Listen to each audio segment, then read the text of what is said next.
ഞാൻ പഠിക്കുന്ന കാലത്ത് ഞാൻ ഒരുപാട് സ്ഥലങ്ങളിൽ നമ്മൾ പഠിക്കുന്ന കാലഘട്ടങ്ങളിൽ ഭക്ഷണം കഴിക്കാറുണ്ടല്ലോ. നമ്മുടെ ചില വീടുകളിൽ ഭക്ഷണം കഴിക്കാറുണ്ടല്ലോ. എന്നാൽ അതിലൊരു പ്രത്യേകമായ ഒന്നുണ്ട്. എൻ്റെ ജീവിതത്തിൽ ഭക്ഷണം കഴിക്കുന്നതിൽ ബഹുമാന്യനായ എന്നെ ദർസിൽ പഠിപ്പിച്ച എൻ്റെ ഗുരുവിൻ്റെ വീട്ടിൽ നിന്ന് എന്നെ ഭക്ഷണം കഴിക്കാനുള്ള ഭാഗ്യം ഈ വിനീതന് കിട്ടിയിട്ടുണ്ട്. അതിൻ്റെ ഒരു ബറക്കത്താണെന്ന് തോന്നുന്നു ഞാൻ ഇന്ന് നിന്നു പോകുന്നത്. കാരണമെന്തേ? ആ ഇൽമ പറഞ്ഞു കൊടുക്കുന്ന ഉസ്താദ് തൻ്റെ ശിഷ്യനെ തന്നെ തിരഞ്ഞെടുക്കുമ്പോൾ അള്ളാഹു തന്ന മഹത്വം, ആ ഉസ്താദിനോടുള്ള കടമ, ആ ഉസ്താദിനോടുള്ള കൂറ് സ്നേഹം എത്തുമാത്രമാണെന്നതിൽ നിന്ന് മനസ്സിലാക്കാം. പക്ഷേ എനിക്കത് തിരിയാതെ പോയി. ഉസ്താദിന് വിഷമം കൊണ്ടൊരിക്കലൊരു വാക്കങ്ങ് പറഞ്ഞു പോയി, നീ വല്ല കട്ടച്ചൂളയ്ക്ക് വന്ന് പൊയ്ക്കോ. എനിക്കതും താങ്ങാൻ കഴിഞ്ഞില്ല. ഞാൻ ആ ദർസിൽ നിന്ന് ഇറങ്ങിപ്പോവുകയാണ്. ഉസ്താദിനുടെ മുമ്പിൽ ഞാൻ വല്ലാതെ ഒന്നുമല്ലാതാവുകയാണ്. ഉസ്താദ് എന്നെ ശകാരിച്ചതിലല്ല, ഉസ്താദിനോട് എന്തെങ്കിലും പറഞ്ഞതിലല്ല. പക്ഷേ ഈ ഒരു വാക്കെന്നെ വല്ലാതെ വല്ലാതെ വല്ലാതെ അവലാതിയാക്കി. ഞാൻ അത് കഴിഞ്ഞ് അങ്ങ് ഇറങ്ങുകയാണ്. അന്ന് മിനിമം ചാർജ് വെറും 2 രൂപയാണ് സഹോദരങ്ങളെ, എൻ്റെ ജീവിതത്തിൽ വന്നതാണ്. പിന്നെ ഞാൻ ഉസ്താദിൻ്റെ ദർസിൽ പോയിട്ടില്ല.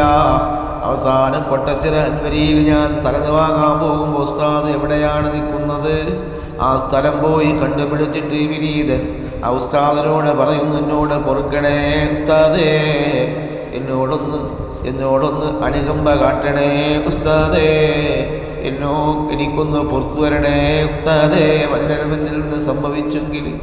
അവസാനം ഉസ്താദ് പറഞ്ഞു, നീ പോയി രക്ഷപ്പെടുക എന്ന് പറഞ്ഞ വാക്ക് കിട്ടുന്നത് വരെ ഉസ്താദിന് മുമ്പിൽ നിന്നു. എന്നാൽ ഉസ്താദിന് മുമ്പിൽ അല്ലാതെയൊക്കെ പോകാൻ പേടിയായിരുന്നൊരു കാലമുണ്ടായിരുന്നു. അത്രയും ഉസ്താദിൻ്റെ ദർസ് അതിഗംഭീരമാണ്, അതിഗൗരവമാണ്. അതുകൊണ്ട് തന്നെ ഉസ്താദിൻ്റെ അടുക്കൽ പോകാനും പേടിയായിരുന്നു. പക്ഷേ ഈ സന്ദർഭമൊന്ന് പോയേ പറ്റൂ എന്ന് മനസ്സിലാക്കി ഉസ്താദിൻ്റെ അടുത്തുള്ള ഉസ്താദ് സേവനം ചെയ്യുന്ന പള്ളിയിൽ പോയി ഒരുപാട് മുത്തഅലിമീങ്ങളുള്ള നമ്മുടെ നാട്ടുകാരും നാട്ടുകാരല്ലാത്തവരും അങ്ങനെ സ്വദേശികളും വിദേശികളൊക്കെ പഠിക്കുന്ന സ്ഥലത്ത് പോയി ഉസ്താദിനെ അർദ്ധരാത്രി കാണാനുള്ള ഭാഗ്യം കിട്ടി. കണ്ട് എന്താണ് വന്നതെന്ന് ചോദിക്കുന്നു. ഉസ്താദ് പേര് മറന്നിട്ടില്ല, നാട് മറന്നിട്ടില്ല, സമയം മറന്നിട്ടില്ല, സന്ദർഭം മറന്നിട്ടില്ല. ആ ഉസ്താദ് അല്ലാഹുവേ നീ ദറജ കൊടുക്കണേ, ധാരാളം കാലം ദീനീ സേവരംഗത്ത് ദർസീ രംഗത്ത് സജീവമാകാൻ ആ പണ്ഡിതന് സൗഭാഗ്യം കൊടുക്കണേ. അങ്ങനെ ജീവിച്ചുപോയ ഒരു പണ്ഡിതവര്യനാണ് ബഹുമാന്യനായ അതേ മഹാനായ PS അബ്ദുറഹീം ബാഖവി ഉസ്താദ്. ഇന്നും ദർസീ രംഗത്ത് സജീവമായി നിലനിന്നു പോകുന്നു.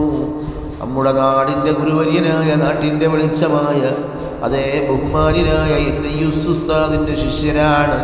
ഇന്ന് കേരളക്കരയിൽ അറിയപ്പെട്ടുകൊണ്ടിരിക്കുന്ന ഒരുപാട് ശിഷ്യങ്ങളെ, സമൂഹത്തിനും സമുദായത്തിനും കെട്ടുറപ്പുള്ള ശിഷ്യന്മാരെ, സുന്നത്ത് ജമാഅത്തിൻ്റെ ശിഷ്യന്മാരെ നൽകാൻ പാകപ്പത്തായ നിലയിൽ ദർസ് നടന്നുകൊണ്ടിരിക്കുകയാണ്.